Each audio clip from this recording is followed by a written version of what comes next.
సంస్థలు కానీ పరిశ్రమలు కానీ ఇందాక మీరు చెప్పినట్టుగా హోటల్స్ మీ పరిధిలో హోటల్స్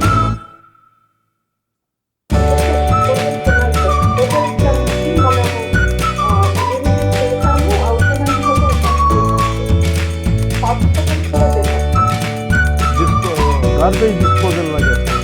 అంటే అవర్ ఇంటెన్షన్, మా ఇంటెన్షన్ ఏంటంటే ఇంక చెత్త అనేది దానికి ఒక మెథడ్ కనిపెట్టాలి. అంటే మనం దాని ఒక స్ట్రీమ్ లైన్ చేయాలి. దాన్ని రోడ్ల మీద పడేయడం దగ్గర నుంచి ఓపెన్ ఇంకా కరెక్ట్ చేయాలి. That should be taken as with long term drive. దీని మీద మీరు దానికోసం మనకి income has to be generated. Wilful అంటే మన రైట్ఫుల్ ఇన్కమ్ రావాల్సిందే. ఇన్ని సర్వీసెస్ తీసుకున్న తర్వాత విద్యా సంస్థలు ఎందుకు వీటిని ట్యాక్సులు కట్టడానికి ఇబ్బంది పడుతున్నారు? ఏమంటారు కారణం?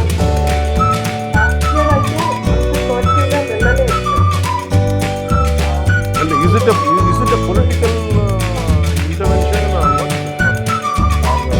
Administrative inertia?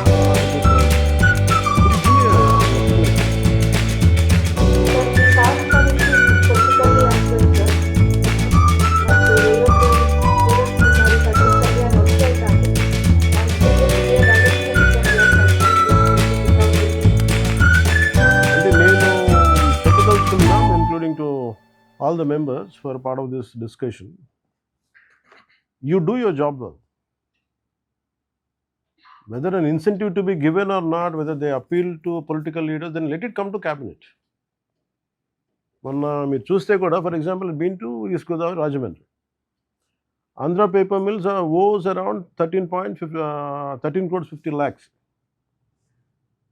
They are using obnoxious amounts of water, and they're releasing obnoxious amounts of drainage and pollution to the Godavari river. On the top of it, no PCB norms are being applied, nothing, and they're very confident about maybe they have the political connections. But what I told PCB officials is, it is your job to send a note.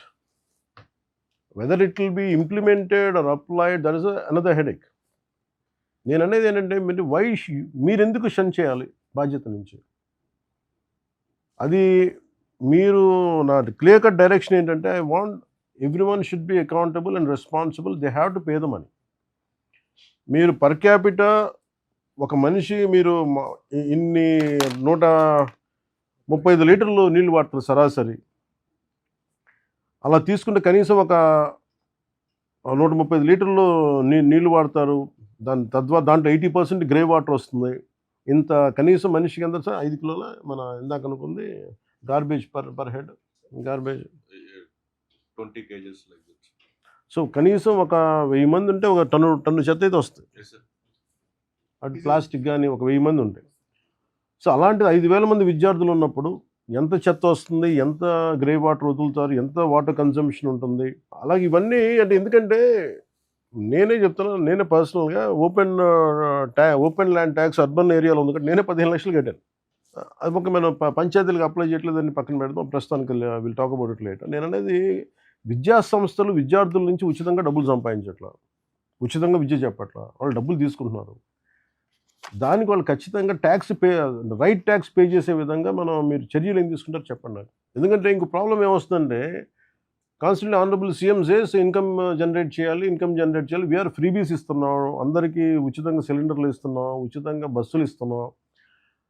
And మన సకాలంలో సమస్య ఎక్కడ వస్తుందంటే, సకాలంలో మనం ఉద్యోగస్తులకి డబ్బులు pay చేయలేకపోతున్నాం, శానిటేషన్ వర్కర్స్కి జీతాలు పే చేయలేకపోతున్నాం.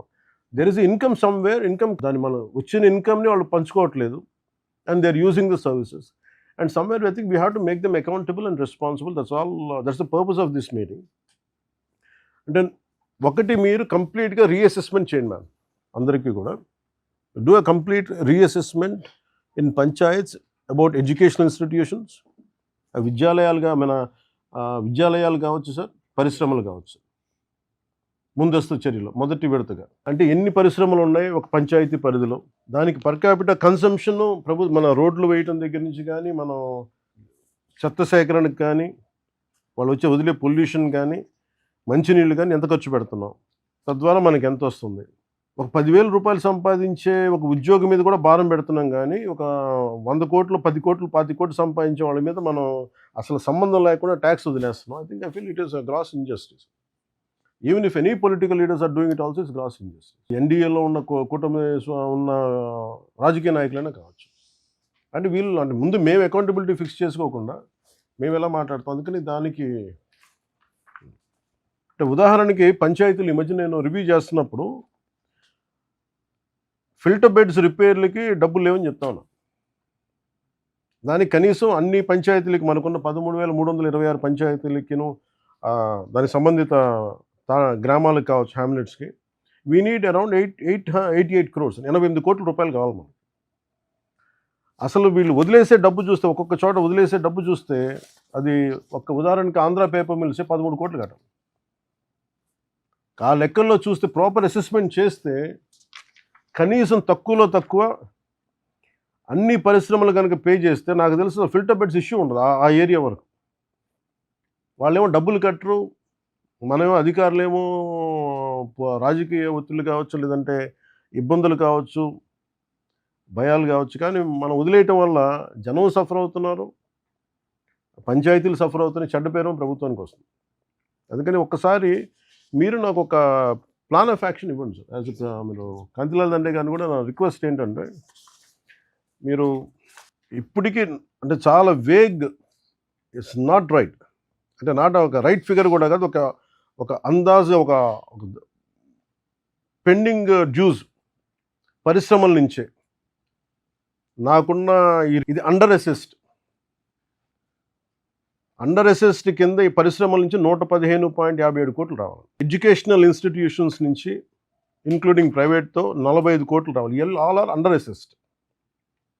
వీటి దగ్గర నుంచి కనీసం వీళ్ళిద్దరి దగ్గర నుంచే కనీసం మీకు 160-170 కోట్లు చాలా పూర్లీ అసెస్డ్ ఉంటేనే దాంట్లో సగం డబ్బు ఖర్చు పెట్టినా ప్రతి పంచాయతీలో ఫిల్టర్ బెడ్స్కి, రిపేర్స్కి, మెయింటెనెన్స్కి వచ్చేస్తాయి.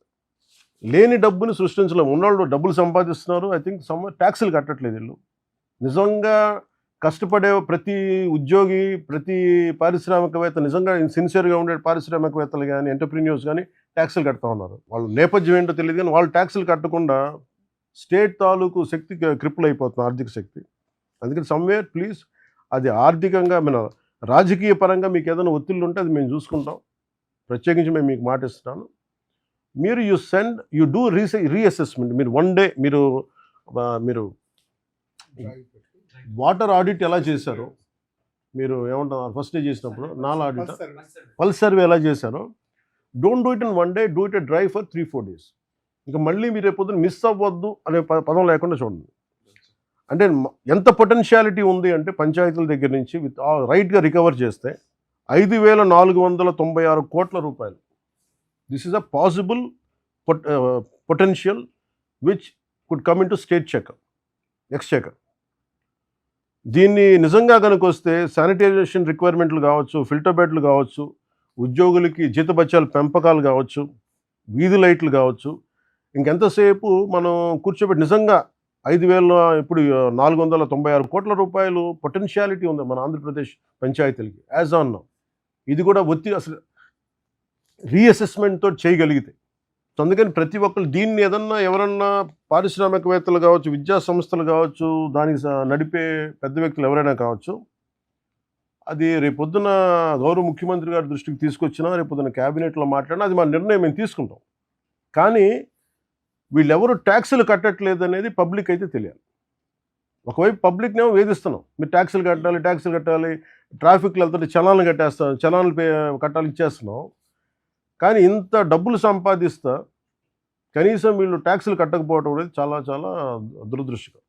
As a government, as a responsible officials, I request you all through principal secretary గారు, through Kantilal Dandeji, please you take the needful action, sir.